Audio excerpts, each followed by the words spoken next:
당신은 지금 살아있습니까? 아니면 숨만 쉬고 있습니까? 이 질문이 조금 불편하게 들릴지도 모르겠습니다. 하지만 솔직해져 봅시다. 우리는 매일 아침 눈을 뜨지만 어떤 날은 출근하기 전부터 이미 마음이 지쳐 쓰러질 것 같고 실패가 두려워 아무것도 하지 못한 채 밤을 지새우기도 합니다. 뇌과학적으로 볼 때 인간의 뇌는 불확실성을 가장 큰 고통으로 인식합니다.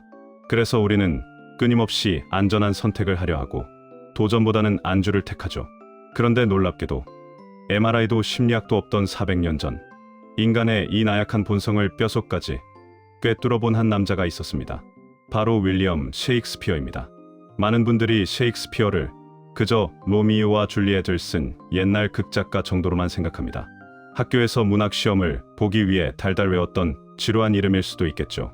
하지만 제가 장담컨대 여러분은 셰익스피어를 완전히 오해하고 있습니다. 그는 단순한 작가가 아니었습니다. 그는 인류 역사상 가장 뛰어난 인간 심리 분석가이자 욕망과 공포라는 감정을 해부한 데이터 설계자였습니다. 프로이트가 무의식을 이야기하기 300년 전에 이미 인간 내면의 모순을 완벽하게 시나리오로 그려낸 인물이죠. 오늘 우리는 셰익스피어가 남긴 수만 줄의 문장 중 현대인의 삶을 가장 날카롭게 관통하는 5개의 문장을 뽑아냈습니다. 비겁자는 죽기 전에 여러 번 죽지만 용감한 자는 한 번만 죽는다. 단순히 용기를 가지라는 말이 아닙니다. 이것은 당신이 매일 겪는 불안이라는 감정이 어떻게 당신의 인생을 갉아먹고 있는지에 대한 경고입니다. 모든 반짝이는 것이 금은 아니다. 이 말은 사기를 당하지 말라는 뜻이 아닙니다. 화려한 인스타그램과 성공 신화 속에 숨겨진 인지적 편향과 허상을 꿰뚫어보라는 통찰입니다. 오늘 소개할 5가지 명언은 단순한 위로가 아닙니다. 400년의 시간을 건너와 지금 당신의 고민을 해결해줄 가장 현실적이고 때로는 뼈아픈 조언이 될 것입니다. 이 영상을 끝까지 보신다면 여러분은 단순히 명언 몇 줄을 얻어가는 것이 아니라 세상을 바라보는 해상도 자체가 달라지는 경험을 하게 될 겁니다. 준비되셨나요? 그럼 셰익스피어가 설계한 인간 본성의 지도를 펼쳐보겠습니다. 첫 번째, 당신의 뇌는 거짓말을 하고 있다. 여러분, 혹시 오늘 하루 몇 번이나 죽으셨습니까? 이 질문이 이상하게 들리시나요? 셰익스피어의 희곡 줄리어스 시저에는 섬뜩하고도 정확한 대사가 나옵니다. 비겁자는 죽기 전에 여러 번 죽지만 용감한 자는 한 번만 죽는다. 우리는 이 말을 단순히 용기를 내라는 응원 정도로 생각합니다.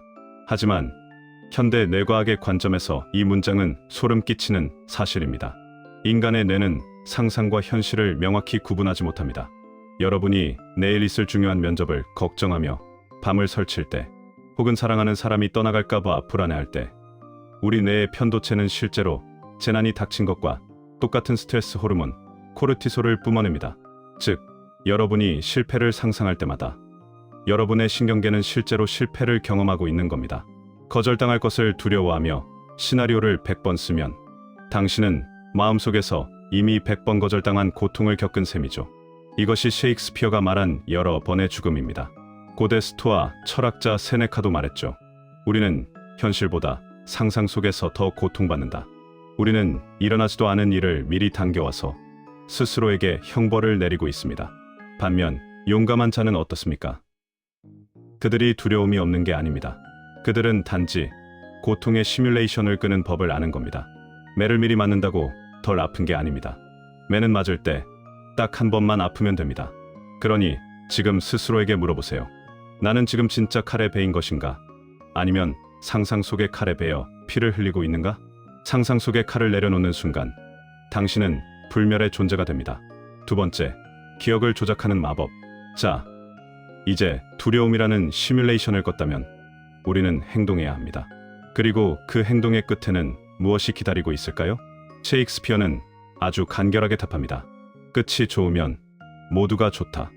너무 결과지향적인 말 아니냐고요? 과정이 중요하지 않다는 말일까요? 아닙니다. 이 명언은 인간 심리의 허점을 찌르는 아주 정교한 통찰입니다.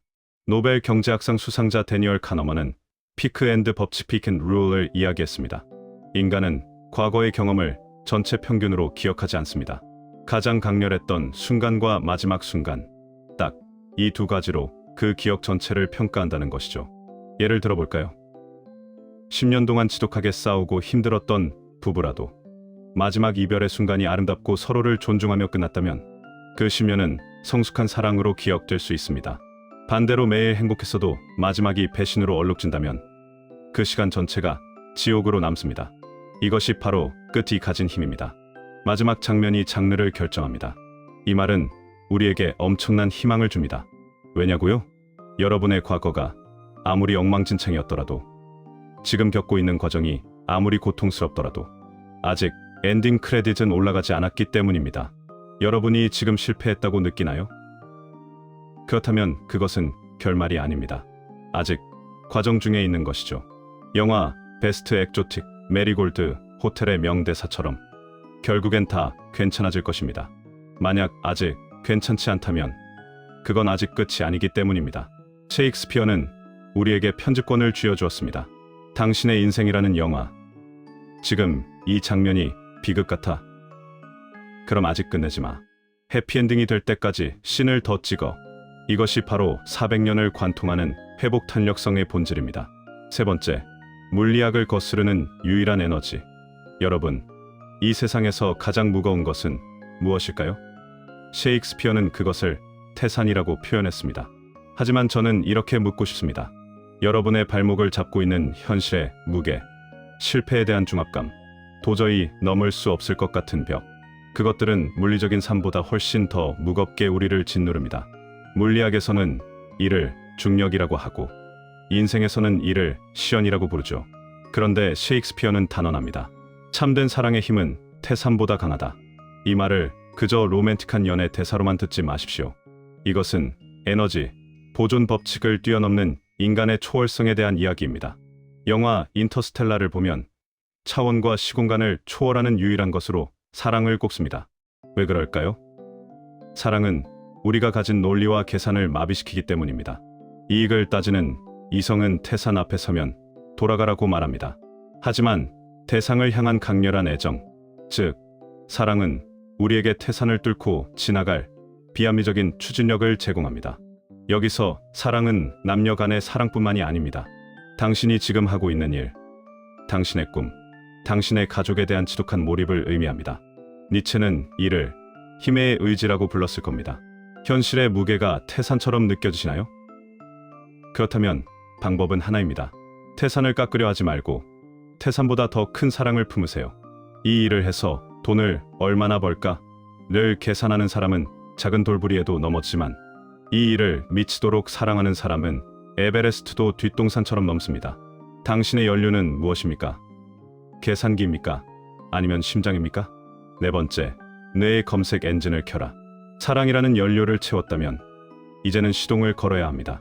그런데 셰익스피어는 아주 따끔한 일침을 날립니다.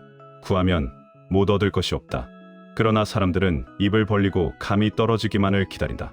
이 문장은 400년 전의 이야기가 아니라 현대 뇌과학의 핵심인 망상활성계를 정확히 설명하고 있습니다.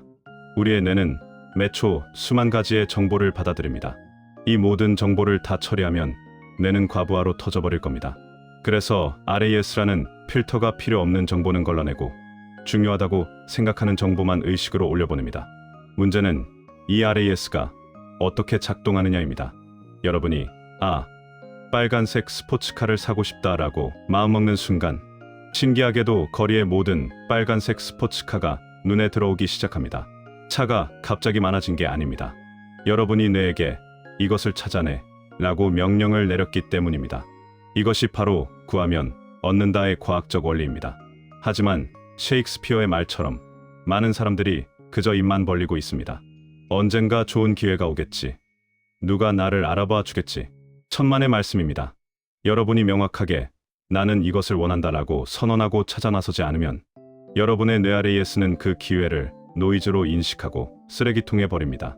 눈앞에 황금이 있어도 돌멩이로 보게 된다는 뜻입니다. 감이 떨어지기를 기다리는 것은 인내심이 아닙니다. 그것은 직무유기입니다. 뉴턴의 제1법칙, 관성의 법칙을 기억하세요. 외부에서 힘을 가하지 않으면 정지에 있는 물체는 영원히 정지에 있습니다.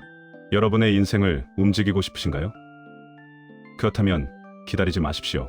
우주는 침묵하는 자에게 아무것도 주지 않습니다. 지금 당장 당신이 무엇을 원하는지 소리 내어 요청하십시오. 5번째, 성공의 해상도를 높여라. 우리가 열정을 가지고 사랑, 적극적으로 구해서 RAS, 무언가를 손에 넣으려 할 때 가장 조심해야 할 마지막 함정이 있습니다. 셰익스피어는 베니스의 상인에서 이렇게 경고합니다. 모든 반짝이는 것이 금은 아니다. 이 말은 현대 자본주의 사회에서 더 뼈아프게 들립니다. 우리는 인스타그램 속의 화려한 명품, 유튜브 속의 월 1억 벌기 같은 썸네일, 타인의 완벽해 보이는 삶을 보며 반짝임에 매료됩니다. 심리학에서는 이를 후광 효과라고 합니다. 겉모습이 화려하면 그 내용물도 훌륭할 것이라고 내가 착각하는 것이죠. 하지만 셰익스피어는 냉정하게 말합니다. 금도금된 무덤 속에는 구더기가 들어있을 수 있다. 여러분이 쫓고 있는 목표가 진짜 순금인지 아니면 사회가 만들어낸 도금된 가짜인지 구분해야 합니다. 남들이 부러워하는 직장, 남들이 좋다고 하는 삶, 그것들이 반짝인다고 해서 반드시 여러분에게도 금이 되는 것은 아닙니다. 진짜 금은 종종 투박한 돌덩이 속에 숨겨져 있습니다. 지루해 보이는 반복적인 훈련, 남들은 알아주지 않는 고독한 시간, 화려하지 않은 소박한 행복, 어쩌면 이것들이야말로 겉은 투박하지만 속은 꽉 찬 진짜 금일지도 모릅니다. 세상의 조명에 속지 마십시오. 자신의 내면이 빛나지 않으면 밖에서 빌려온 빛은 언젠가 꺼지기 마련입니다. 자, 이제 셰익스피어가 우리에게 건넨 5가지 인생 각본이 완성되었습니다. 1. 두려움 관리. 상상 속의 죽음을 멈추고 현실의 고통만 마주하시오. 이 기억의 편집 과정이 힘들어도 결말을 아름답게 맺으면 그 인생은 해피엔딩입니다. 3. 에너지 원천 이성으로 계산하지 말고 사랑으로 태산을 넘으시오. 4. 기회 포착. 입 벌리고 기다리지 말고 뇌의 레이더를 켜고 적극적으로 구하십시오. 5. 본질 파악. 반짝이는 껍데기가 아니라 묵직한 진짜 금을 알아보십시오. 셰익스피어는 말했습니다. 이 세상은 무대요. 모든 남녀는 그저 배우일 뿐이다. 이 말은 허무주의가 아닙니다. 오히려 우리에게 무한한 자유를 주는 말입니다. 지금까지 당신의 인생이라는 연극이 비극이었나요? 관객들이 야유를 보내고 있나요? 괜찮습니다. 아직 막은 내리지 않았습니다. 당신은 이 무대의 주인공이자 동시에 각본가입니다. 다음 장의 대사는 당신이 지금 당장 새로 쓸 수 있습니다. 400년 전에 셰익스피어는 기펜으로 종이 위에 글을 썼지만 오늘 여러분은 행동으로 인생을 쓰셔야 합니다. 비겁자는 상상 속에서 수천 번 죽지만 여러분은 단 한 번 후회 없이 살다 가야 하지 않겠습니까? 끝이 좋으면 다 좋습니다. 여러분의 그 찬란한 끝을 위해 오늘이라는 일막 한 장을 다시 시작하십시오. 이 영상이 여러분의 무대의 작은 조명이 되었기를 바랍니다. 지금 여러분이 써 내려갈 다음 대사는 무엇입니까? 댓글로 여러분의 다짐을 선언해 주세요. 제가 그 선언의 첫 번째 관객이 되어드리겠습니다. 시청해 주셔서 감사합니다.